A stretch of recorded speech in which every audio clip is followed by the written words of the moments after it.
मान्यवर, मैं इसमें से सबसे पहले सवाल का जवाब देना चाहता हूं। मान्यवर,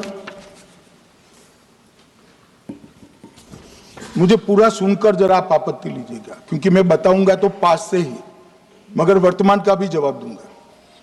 मान्यवर, 73 वर्ष तक इस देश में चुनाव आयोग की नियुक्ति का कोई कानून ही नहीं था। माननीय सभी सदस्य ध्यान से मुझे सुने,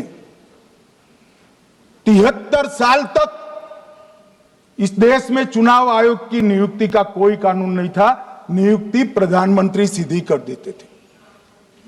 और मान्यवर, मैं आज ये पूरे देश को बताना चाहता हूं कि टोटल अब तक जितने चुनाव आयुक्त हुए और जितने मुख्य चुनाव आयुक्त और चुनाव आयुक्त, ये सभी इसी प्रकार से हुए।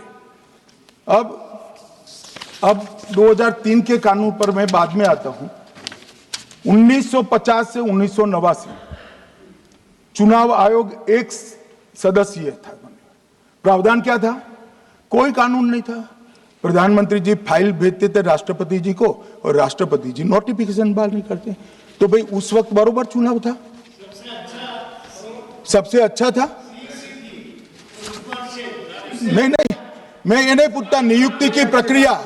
मान्यवर, पूरा उनका 55 साल प्रधानमंत्री जी ने ही चुनाव आयोग को नियुक्त किया, तब तक कोई सवाल नहीं था। और नरेंद्र मोदी करते हैं तो उन पर सवाल उठाते हैं, मगर हमने तो ऐसा भी नहीं किया। मान्यवर, फिर 89 से 91, जब 89 में चुनाव आयुक्त उनकी सुनते नहीं थे, तो पहली बार उस पर ब्रेक लगाने के लिए चुनाव आयोग को बहुत सदस्यीय बनाया गया। ये बिहार के चुनाव के कारण ही हुआ, परंतु वो भी प्रधानमंत्री की फाइल से ही अपॉइंट होते हैं। और मान्यवर, 21 चुनाव आयुक्त, कमिश्नर और मुख्य चुनाव आयुक्त, और 21 और 29 इस प्रकार से हुए जिसमें कोई प्रधानमंत्री जी ही रखते थे। कांग्रेस पार्टी ने ही यह परंपरा बनाई थी, कानून भी कांग्रेस पार्टी ने बनाया था। मगर आज आरोप करना है इसलिए आपने चुनाव चोरी कर लिया, चुनाव चोरी कर लिया, चुनाव चोरी कहने से कुछ नहीं होता। जनता हमको सुनती है भाई, और हम जवाब भी देते हैं। मान्यवर, ये 50 से लेकर 2023 तक कोई कानून नहीं। बाद में 2023 में एक अनूप वरणवाल बनाम भारत सरकार मुकदमा हुआ। उसमें सुप्रीम कोर्ट ने कहा कि भाई चुनाव आयुक्त की नियुक्ति थोड़ी पारदर्शी होनी चाहिए। सुझावी था, ऑर्डर नहीं था। हमारे सॉलिसिटर जनरल ने वहां कंसेंट दी, तो उन्होंने कहा कि भाई हमें कानून बनाने में थोड़ी देर लगेगी और हमें इस पर कंसल्टेशन भी करना पड़ेगा, चुनाव आयोग से भी करना पड़ेगा। तो उन्होंने कहा ठीक है, अगर आप सहमत हैं, मैं जजमेंट और आर्गुमेंट पढ़कर अगर आप सहमत हैं तो जब तक कानून नहीं बनता, चीफ जस्टिस ऑफ इंडिया की अध्यक्षता में एक कमेटी बने और प्रधानमंत्री और विपक्ष के नेता इसके मेंबर। हमें कोई आपत्ति नहीं थी, हमने हाँ बोला साहब। और विपक्ष के नेता भी थे, प्रधानमंत्री थे और सीजे। 2023 में कानून बन गया। कानून क्या बना? विपक्ष के नेता, प्रधानमंत्री तय करेंगे, वो एक मंत्री और स्वयं प्रधानमंत्री, ये 3 लोग बैठकर चर्चा कर मेरिट्स में चुनाव आयुक्त और मुख्य चुनाव आयुक्त की नियुक्ति करेंगे। मान्यवर, हमारे टाइम में तो और पारदर्शी, ये कह रहे हैं हमारा तो 33% ही हिस्सा है। भाई 33% तो है ना, हमारा तो हिस्सा ही नहीं था। और मान्यवर, मैं रिकॉर्ड से बताता हूं, 2012 में सीयूसी की नियुक्ति होनी थी। अडवाणी जी ने सुझाव दिया लिखकर कि एक प्रणाली बना जाए, नहीं बनाया और बीएस संपत जी को सीधा चुनाव आयुक्त बना दिया। उसके बाद में भी एक व्यक्ति कैसे है इसकी चर्चा है। नवीन चावला जिसको आपातकाल की भूमिका पर शाह आयोग ने कहा था ये निष्पक्ष नहीं है, उनको मुख्य चुनाव आयुक्त बना दिया, जबकि मुख्य चुनाव आयुक्त गोपाल स्वामी ने इनके खिलाफ पक्षपात के सबूत भी भेजे, खारिज कर दिया। मान्यवर सुने नहीं, हमारे समय में ऐसा कभी नहीं हुआ है। हमारे समय पर विरोध होता है मगर पक्षपात के सबूत किसने नहीं दिए हैं।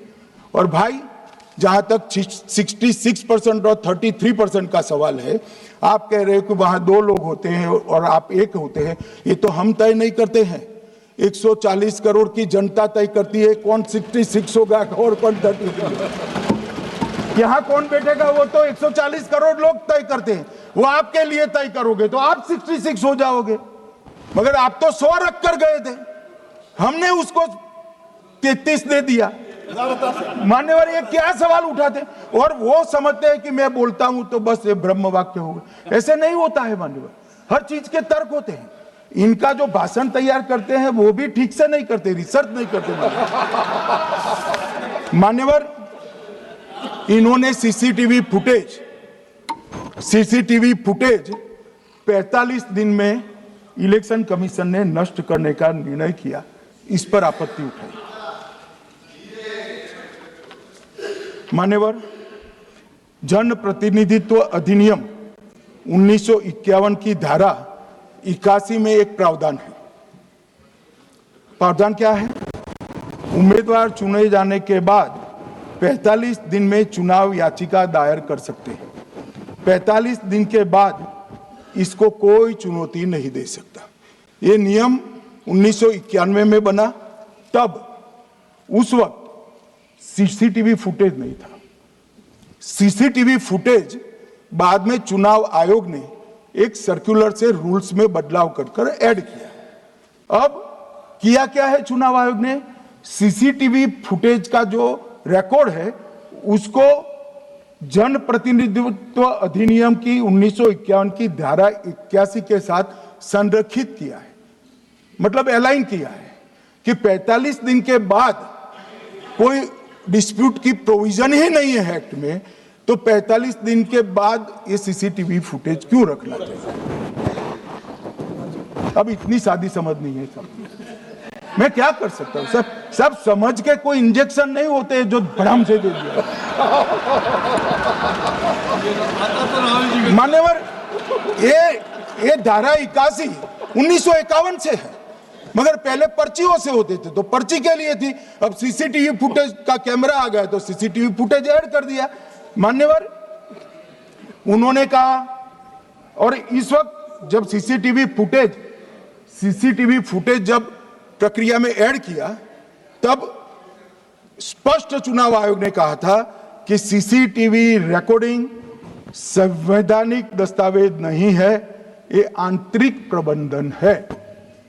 किस चीज का आंतरिक प्रबंधन?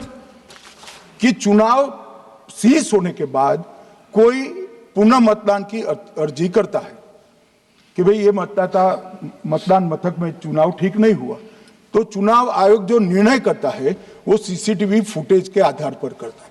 पहले मौखिक करता था, टेक्नोलॉजी आई, सीसीटीवी फुटेज स्वीकार कर लिया। अब ये आंतरिक प्रबंधन के लिए है मान्यवर। फिर भी चुनाव आयोग का जो निर्णय मैं बताता हूं, उन्होंने कहा सामान्य जनता को एक्सेस होना चाहिए। रूल्स बनाया गया है, सामान्य व्यक्ति सीसीटीवी फुटेज उच्च न्यायालय में जाकर 45 दिन के अंदर ऑर्डर करा सकता है। अब ये कहेंगे 45 दिन में जजमेंट नहीं आएगा, मगर उच्च न्यायालय इतना ऑर्डर कर सकता है कि ये सीसीटीवी फुटेज आप डिस्ट्रॉय मत करना। मान्यवर राजनीतिक दलों को